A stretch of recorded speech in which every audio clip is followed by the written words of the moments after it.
네, 경제인사이트 이어가겠습니다. 오늘은 국내외 주요 기업의 이슈에 대해서 박주근 리더스 인덱스 대표 모시고 자세한 얘기 들어보겠습니다. 어서 오십시오. 네, 안녕하세요. 자, 무엇보다 삼성전자가 6년 만에 임시주총을 열었다. 이 네. 배경이 뭡니까? 뭐 사실 6년 만에 열긴 했지만 사실 굉장히 심플한 하나의 건으로 올린 겁니다. 현재 그 사회이사 6분 중에 2분이 공석이에요. 그러니까 한 분은 한화진 사회이사였는데 지금 환경부 장관으로 입각을 하셨고, 또 한 분은 박병국 서울대공대 진작과 교수였는데 5월 달에 돌아가셨어요. 그래서 2개 공석이 있어가지고 현재 상장사법에 의하면 그 자산 규모 2조 원 이상의 상장사는 사내이사의 과반 이상의 사회이사를 두게 돼 있거든요. 그렇죠. 현재 삼성전자는 5명의 사내이사가 있거든요. 그러니까 최소한 5분 이상은 돼야 되니까 2명이 공석이라서 이번에 2명을 그 선임을 했는데, 이제 또 자산 규모 2조 원 상장사들은 또 하나의 조건이 걸려 있죠. 그러니까 한 성으로 전체를 채울 수는 없다. 그러니까 여자 한 분은 또 계셔야 되니까. 한화진 환경부 장관이 가시면서 여성 한 분이 들어오셨는데 유명희 전 통상부 그 본부장 이제 오셨고, 그리고 그 박병국 사회 그 교수님의 자리는 누가 오셨냐면은 헌영 교수가 오셨습니다. 그 앞에 전작과 교수였는데 헌영 교수님은 자원 쪽, 에너지 쪽이었어요. 그래서 표면적으로는 뭐 ESG를 더 강화했다. 이런 식의 지금 표명을 하고 있습니다. 예. 자, 삼성전자 주주 이렇게 임시주총 하다 보니까 주주명부 폐쇄하고 이렇게 다 해보니까 600만 명을 넘었어요. 그야말로 진짜 명실상부한 국민주라고 할 수 있는데 이렇게 개인 투자자들이 계속해서 삼성전자를 사는 이유가 뭡니까? 지금 뭐 자본시장 자체가 굉장히 침체기고요. 이런 때일수록 그 아마 시장 참여자들은 더 안정된 그 주가를 선호하는 게 분명할 것 같습니다. 뭐 어쨌든 삼성전자라는 뭐 이 거대 기업에 대한 신뢰성 이런 것들이 굉장히 담보한 것 같고, 조금 또 다른 측면에서 보면 이제 저점을 찍지 않았나라는 게 있어요. 특히 삼성전자 주가는 뭐 이 개미 투자자들의 움직임보다는 사실은 외국인의 어떤 수급에 따라서 굉장히 움직이는데, 최근에 잘 보시면 시진핑이 이제 3년 연임을 확정을 지었습니다. 그러면서 국제적으로 어떻게 돌아가고 있냐면은 그 차이나 리스크를 굉장히 부각시키고 있어요. 그래서 차이나론이 발생하고 있지 않습니까? 그게 직격탄을 맞은 곳이 사실 대만입니다. 시진핑이 공공연하게 대만에 대한 여러 가지 포부를 밝혔기 때문에 그러다 보니까 상반기에 그 대만 시장에서 외국 자금이 빠진 금액만 475억 불이에요. 지금 TSMC가 52주 신저가를 기록하고 있거든요. 그러면 그 글로벌 자금이라는 게 늘 포트폴리오가 구성되어 있습니다. 그 포트폴리오 구성되어 있는데 그 포트폴리오상 아시아 쪽 자금이 사실 딴 데로 잘 가지는 않거든요. 그 자금이 어디로 갈까? 실질적으로 상반기에 국내에 들어온 외국인 자금이 164억 불이에요. 그러니까 그만큼 아마 TSMC에 들어갔던 자금은 삼성전자나 하이닉스로 들어갈 가능성이 크다. 그래서 이런 것들이 지금 주가를 좀 떠받치고 있는 것 같고, 그리고 또 하나는 실적이 뭐 예상보다 좋지는 않지만 그래도 실적이 나오고 있는 기업에 투자하는 것이 개인 투자들의 심리라서 그런 것들이 지금 현재 어제 이제 임시주총에서 그걸 밝힌 거예요. 임시주총을 하려면 주주명부를 오픈을 해야 되니까 주주명부 기준을 이제 9월 19일 기준으로 오픈을 했거든요. 해봤더니 9월 19일. 이번 9월 19일. 올해 9월 19일. 해봤더니 601만 명이라고 오픈한 거죠. 왜냐하면 6월 30일자 반기 보고서를 보면 개인 주주가 592만 명이거든요. 그 석 달 사이에 9만 명이 더 늘었다는 거예요. 연초보다는 거의 100만 명이 늘었습니다. 굉장히 는 거죠. 자, 그다음에 또 이재용 부회장이 회장으로 이제 승진을 하지 않았습니까? 이것이 어떻게 보면 이재용 회장이면서 등기임원이 아닌 것도 이상하지 않습니까? 그런 의미에서 등기임원으로 취임한다거나 또는 지배구조 개편이 이루어지는 거 아니냐 이런 시각도 있습니다. 그 뭐 지난 금요일에 이제 이사회에서 회장 취임 승진을 이제 공표를 했고, 또 11월 1일 날 53주년 취임사를 할 줄 알았는데 사실 거대하게 하진 않았어요. 그렇지만 제 결각에서는 가장 유력시되는 게 또 2가지입니다. 사실은 지배구조 개편이 일어나야 되는 거 아니냐라는 가장 큰 지금 이슈예요.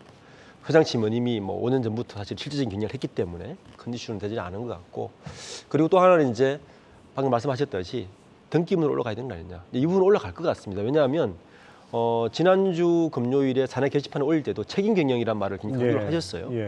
뭐 오너일가의 책임 경영의 첫 번째는 이제 등기 임원으로 등재를 하는 거죠. 그래서 내년 3월 주주총회 때 이 부분은 뭐 실천을 하지 않을까라고 좀 예상을 하고 있고 문제는 이제 지배구조 개편인데 예. 이제 삼성그룹의 지배구조는 항상 아킬레스건이 하나가 있습니다. 이게 뭐냐면 이제 이건희 회장이 돌아가시고 상속이 이루어지긴 이루어졌는데 현재 지배구조를 보시면 여전히 핵심은 삼성전자인데 이 삼성전자를 오너 일가가 직접 지배를 하지 않고 삼성물산, 삼성생명, 예. 전자를 통해서 하거든요. 그중에 사실 대주주는 삼성생명이 대주주인데 8.51%를 가지고 있으니까 그러니까 저 부분을 어떻게 그 순환출자 고리도 깨면서 직접 지배력을 높일 수 있을까가 사실 핵심이거든요. 그래서 저 부분 때문에 여전히 지배구조 개편이 있지 않을까라는 게 있을 때마다 계속 나오는 이슈가 될 것 같습니다. 그래서인가요? 삼성전자 인적 분할 뭐 이런 시나리오 같은 것도 나오고 있는데 어떤 그 가능성 있는 시나리오가 있습니까? 그러니까 아까 지배구조 도표를 보시면 삼성물전자의 지배를 가장 많이 하고 있는 게 삼성생명인데 예. 삼성생명은 금융사지 않습니까? 그렇죠. 이제 보험업법이라는 게 지금 제약이 있죠. 제약이 있죠. 지금 보시면 8.51%인데 보험법이 뭐냐 하면 금융사가 그 비금융사를 지배할 때는 자산 규모의 자기 총자산 규모의 3%로 제한을 해요.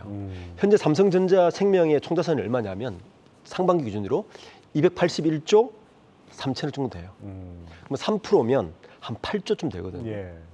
지금은 그게 시가가 아니고 그 취득가로 돼 있어서 예. 법이 괜찮은데 이게 이제 시가로 바꾸겠다는 겁니다. 시가로 바꾸면 3%면 한 8조 정도 되겠죠. 예.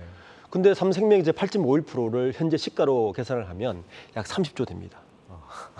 그러니까 최소한 19조, 12조, 22조 정도는 팔아야 되는 거예요. 의미가 없는 거죠. 갖고 있어봐요. 의미가 없는 거죠. 근데 22조를 삼성물산이 사야 되는 거잖아요. 아니면 오늘가 사든지 너무 비용이 많이 들지 않습니까? 그렇죠. 그래서 이제 이야기 나오는 게 이제 분할이라는 이야기 나오는데 분할 시나리오는 두 개가 있습니다. 먼저 삼성전자를 인적 분할을 하자. 인적 분할을 해서 인적 분할을 하면 인적 분할을 해서 투자 회사를 삼성물산과 합병을 하면 자연스럽게 지배력이 높아지지 않느냐가 첫 번째 시나리오고 그러니까 이렇게 하면 사실은 비용이 한 10조 정도 들어가요. 20조보다 적으니까. 또 하나는 아예 삼성물산을 인적 분할을 해서 지주회사를 만들자는 겁니다. 왜냐하면 아까 그 8.51% 중에서 그 8조를 제한 22조면 한 7% 되거든요. 7%를 물산이 가져가는 순간 현재 지주회사법에 의해서 지주회사 요건을 갖춰버려요. 그러니까 어차피 지주회사가 되니 그러니까 물산을 분할해서 지주회사 만드는 것도 한 방법이죠. 그래서 시나리오는 두 가지입니다.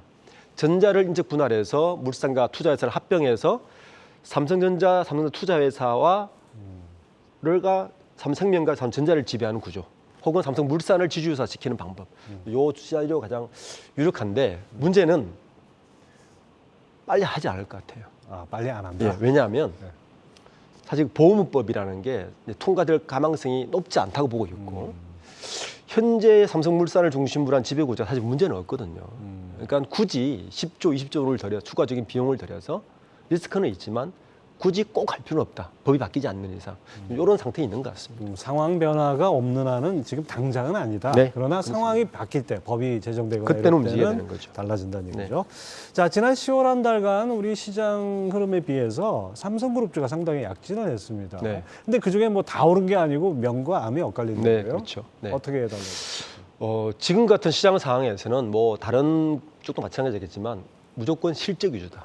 실적 나는 것들에 안전하게 가자는 게라서 삼성그룹 내에 상장사가 16개거든요. 예. 그 16개 중에서 삼총사만 지금 뜬다고 이야기를 합니다. 전자, 그다음에 삼성 SDI, 그는 그 배터리가 있죠. 그렇죠. 그리고 바이오, 바이오 이게 삼총사만 뜨고 나머지는 사실 주춤해요.